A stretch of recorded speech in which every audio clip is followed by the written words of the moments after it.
Hi everyone, my name is Nick and I'm a sound designer. And after several months of delays, editing, and a completely rational amount of obsessive perfectionism, the Paintover Power Hour is finally back.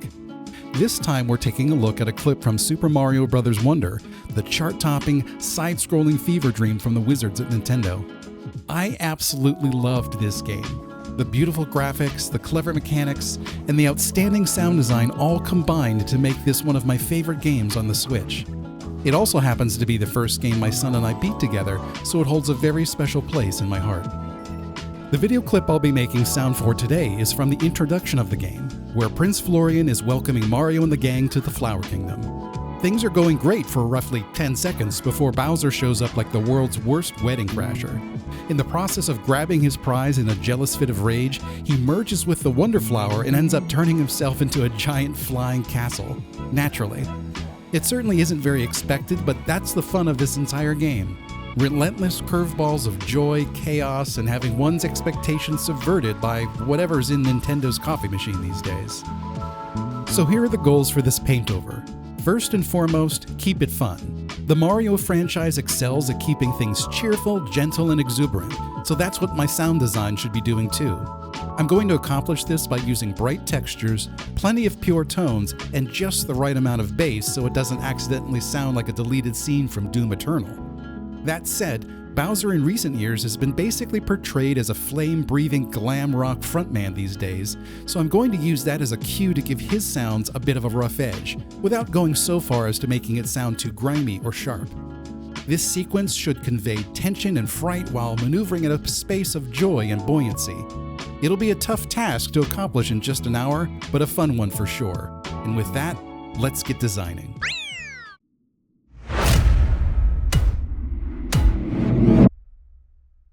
So let's get started here.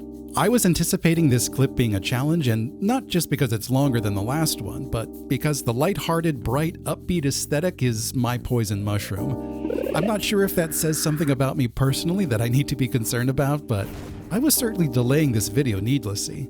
That's my artistic process, judicious amounts of procrastination followed by manic bursts of creative energy. I first look for samples of magic wind. My magic sounds library, just like my work process, is mysterious and poorly organized, so being literal about what I'm looking for is probably the most sensible approach. I go to move this first sample into position when I realize that I forgot to drop down markers for my hit points first, places where significant action will happen. I won't be able to sync my layers of sounds very easily without them, so I pause and scroll through carefully frame by frame and pretend I always intended to start here.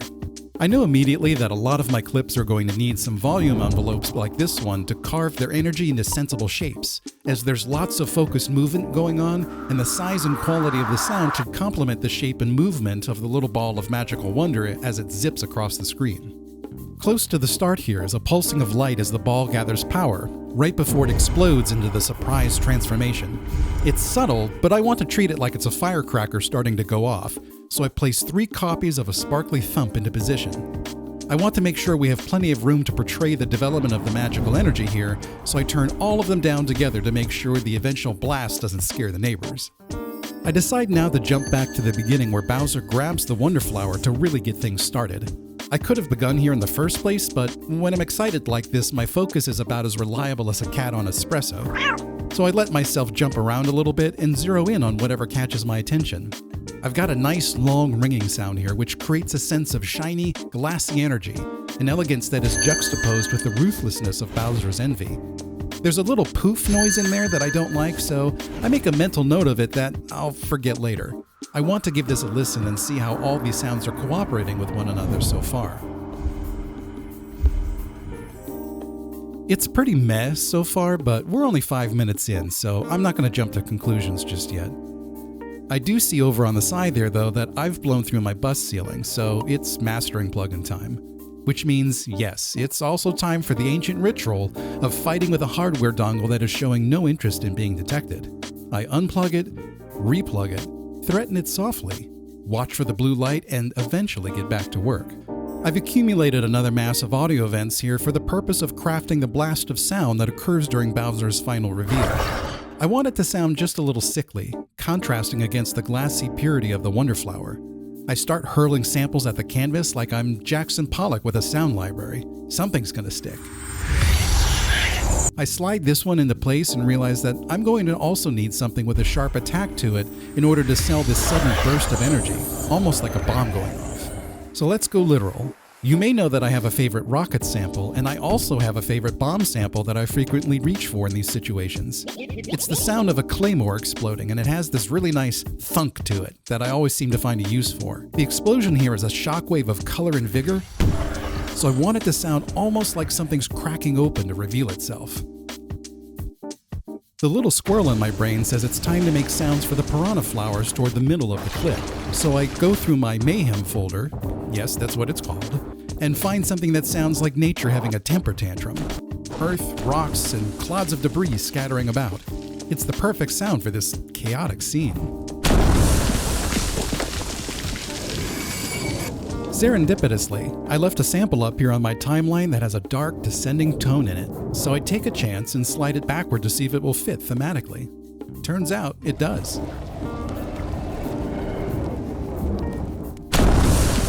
I take it as a sign from the universe that I'm maybe, kind of, doing this right. Things are starting to fall into place, almost on their own. Now it's time to start constructing a sound for Castle Bowser's flyby sequence. Big, gloriously majestic, and utterly ridiculous. I'll need to layer something together, so you know what? Yes, I'm going to use my favorite Apollo 16 rocket sample because, frankly, I have no self-control. Just like the last time I used it, I want that sound of unbridled power to punctuate the otherwise smooth tones that I'll be using to construct the sound of his boosters. I'm going to layer it together with some stretch samples and a pitch-bent drone to create the sense of a hulking juggernaut lumbering through the skies. Bonus, it even has a spooky whistle at the end. I didn't plan on that, but I'm going to pretend I did. Let's take a listen for where everything's at so far.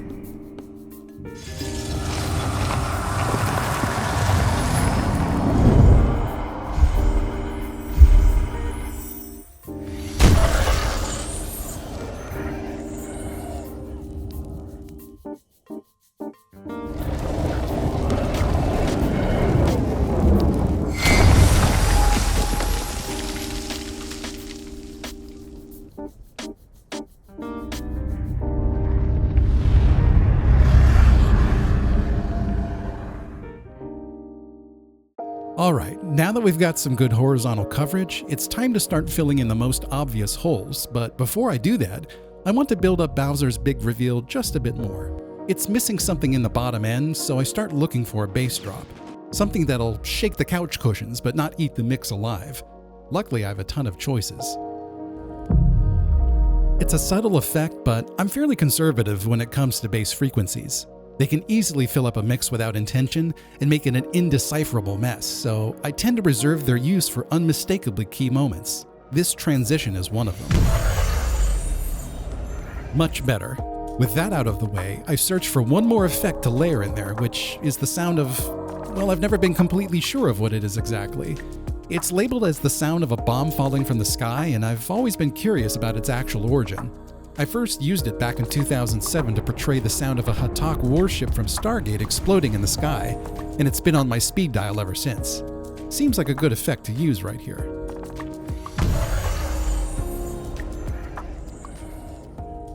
Now it's time for the scary part that I was being intimidated by, but also kind of excited for. I need to record my own voice to portray Castle Bowser laughing with glee in the sky. I'm no voice actor, but I do have a microphone and questionable judgment. So I pull over my mic and get ready to give my best evil villain laugh.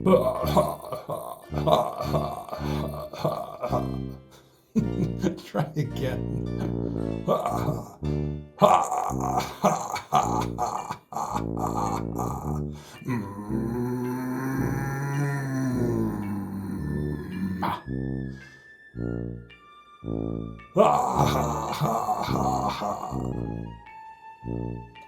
Alright, let's give it a try. It's not great, but it'll do. I'm going to process the hell out of it, so I'm not worried about it not being perfect. I start with a pitch doubler and pair it with a pitch pedal. I split them into 2 parallel channels so that I can make 2 separate mix chains and balance them quickly to my liking. The doubler will add some bulk to my voice while preserving some of the high frequencies, and the pitch pedal will shift the principal mass of the sound downward to give it that evil, hulking, throaty sound reminiscent of a classic cartoon villain. I add a bit of my favorite delay plugin to give it some width, and then wrap it all together with some finishing reverb. It's quick and dirty, but I actually love how it turned out. Let's give it another listen now that Castle Bowser finally has his voice.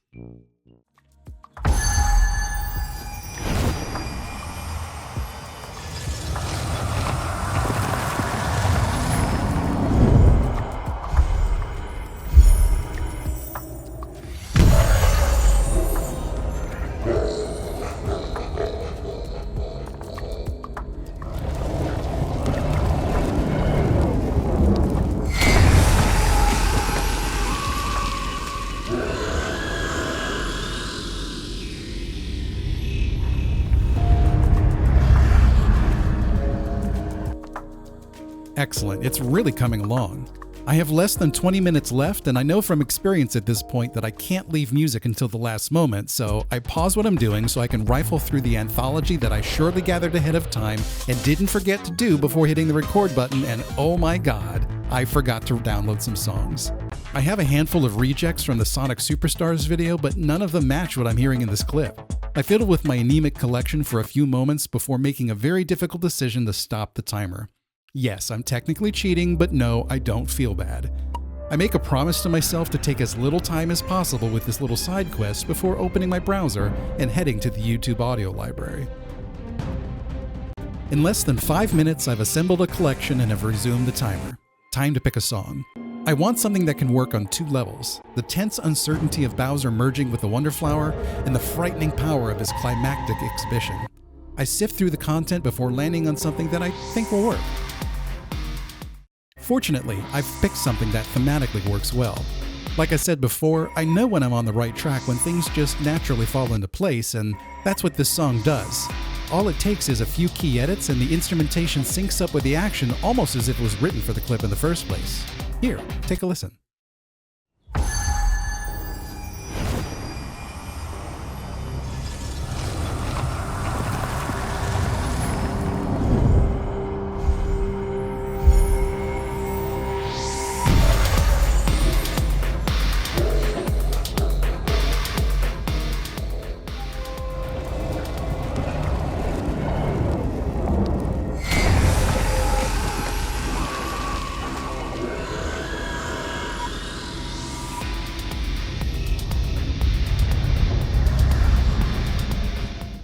I'm almost at the finish line, and all that remains are a few finishing tasks. I still need to fill in some holes, but first I need to add a bunch of volume envelopes to shape the final output of the magic blur as it travels about the screen. I'm not applying a formula to this. I just solo each track one at a time and change the volume gradually to match what I'm hearing in my head. When it comes to this kind of thing, sometimes it's easy and sometimes I stare at the screen and wonder if I've chosen the right career. It evens out.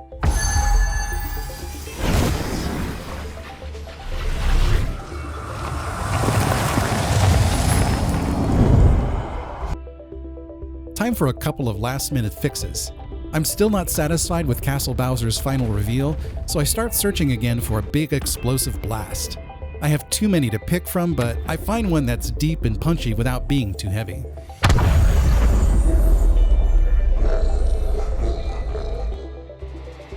Lastly, I want to create even more drama leading up to the explosion. Some kind of riser effect that will ratchet up the tension and drop away for just a moment before blasting the viewer with sound. It has to cut through everything with a nice high whine without being too cinematic or cheesy. With less than 2 minutes left, I frantically search and find something that should do the trick. I quickly drop it into the project, chop off the ends and slide it into place. From there, I add a quick fade and then just leave a small gap right before the explosion's hit point. This pause is very deliberate as it's part of the storytelling process. It gives the listener a brief moment to analyze what they've heard already and creates a moment of tension as they wait for what's next. Then boom! Huge explosion, Castle Bowser is revealed, and Mario's foe flies out into the open. All that drama can be prompted by a short gap of silence. There's still one thing missing. The sound of this riser is too dry. I want just a touch of reverb, and for a moment I panic because suddenly I can't remember what the names of any of my reverbs are.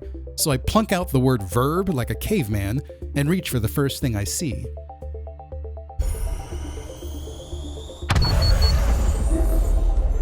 With literally no time left on the clock, I managed to slap that last bit of polish into place. I clap my hands, give a triumphant thumbs up, and feel pleased with how this turned out.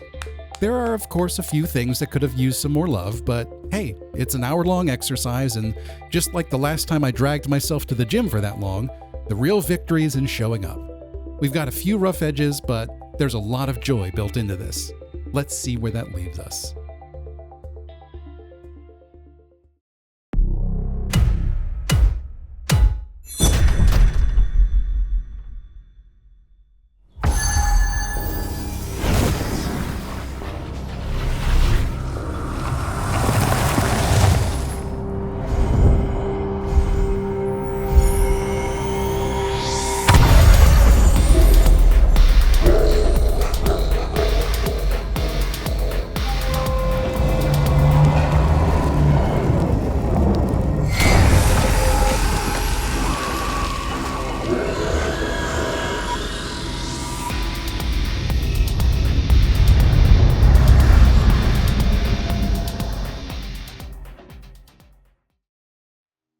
Overall, I'm really happy with this.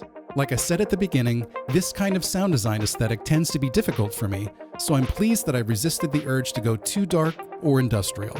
I also had a ton of fun portraying the sound of Castle Bowser with my own voice. Fumbling with the phone camera and the mic in real time was challenging, but I'm glad I did it, and it feels like a win. Thanks for joining me today, and if you enjoyed this video, please like, comment, and subscribe. Be sure to join me next time as I put a twist on the formula and perform a paintover of not a video game, but an animated storyboard of the infamous DeviantArt gem, Meow the Hedgehog. To give it a heightened sense of fear, I'm going to do it in 3D with binaural sound cues. It's gonna be weird, you've been warned. Thanks for watching, and see you again.